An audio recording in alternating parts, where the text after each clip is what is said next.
Threshold, the progressive plan to pull America back from the brink by Thom Hartmann. And this is from Chapter 2, The Economy. The epigraph Woody Guthrie's saying, some men rob you with a six-gun, others rob you with a fountain pen. The title, the opening part of this chapter, The Coup of the Elites. The election of 1992 pitted Bill Clinton against George H.W. Bush. While Bush was running as a conservative who was compassionate enough to hope for 1,000 points of privatized non-governmental light, Clinton campaigned as an unabashed FDR, believing in government as a solution liberal. In language reminiscent of Teddy Roosevelt's Progressive Square Deal and FDR's Progressive New Deal, Clinton proposed a new covenant between the U.S. government and U.S. citizens. In a speech at Georgetown University on October 23, 1991, he declared, "We've got to rebuild our political life before the demagogues and the racists and those who pander to the worst in us bring this country down. People once looked at the president and the Congress to bring us together, to solve problems, to make progress. Now, in the face of massive challenges, our government stands discredited, our people are disillusioned. There's a hole in our politics where our sense of common purpose used to be.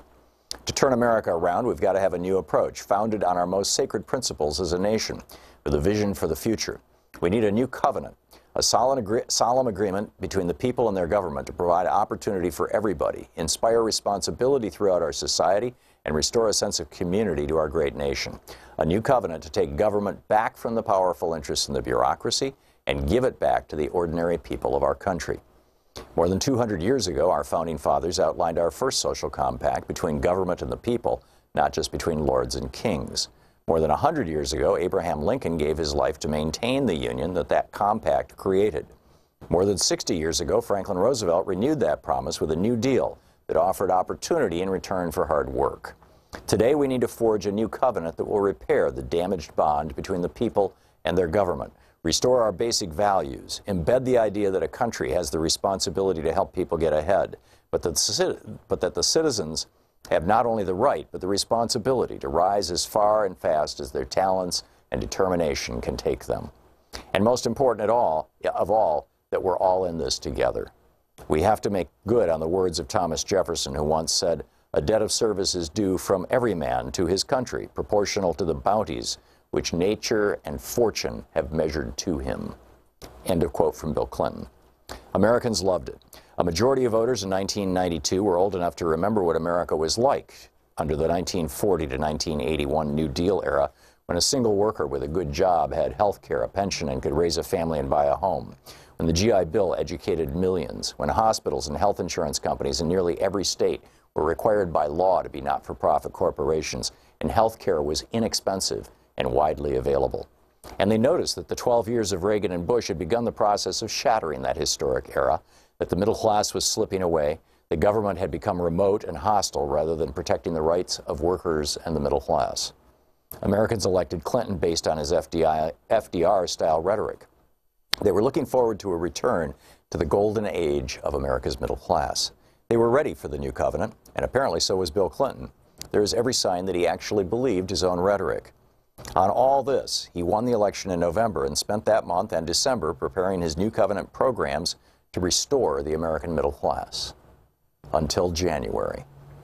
As Adam Curtis brilliantly points out in a special documentary series he did for the BBC titled The Trap, a few weeks before Bill Clinton was to be sworn into office as President of the United States, he was visited by Goldman Sachs CEO Robert Rubin, who had just taken a $40 million paycheck for his last year with Goldman and would soon become the head of Clinton's economic team tasked with carrying out the new covenant, and with Alan Greenspan. Rubin and Greenspan sat the young new president down and told him the facts of life as they saw them. Clinton would not govern as an FDR liberal. Instead, he must cut government, promote free trade, and reduce regulation of business. Clinton complied and has been richly rewarded. In his second inaugural address, he declared, "The era of big government is over." The philosophy represented by Rubin and Greenspan doesn't believe in government as a solution to much of anything other than wars and crime. As true classical conservatives in the mold of Sir Edmund Burke and Thomas Hobbes, many modern libertarians and neoliberals don't even believe in democracy. As any libertarian will honestly admit, they call it the tyranny of the majority, or mob rule. Instead, because they believe in the inherently evil nature of most humans, they held that a small ruling elite of good people, the wise ones, must concentrate wealth and power, the first fuels the second by and large, in a small number of hands, out of the reach of what the first American conservative president John Adams called the rabble, us. They believed that social stability was more important than social mobility. As of this writing, the surest way to become wealthy in the United States or Britain is to be born to wealthy parents. The surest way to be poor is to be born to poor parents. Social mobility, the ability to move between classes for better or worse, has been rolled back from its highly fluid levels in the 1940 to 1980 years to a rigidity last measured in the 1920s as America was sliding into the Republican Great Depression.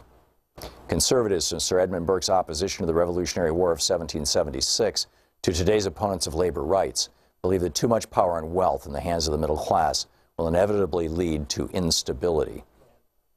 The book, Threshold, The Progressive Plan to Take America Back from the Brink.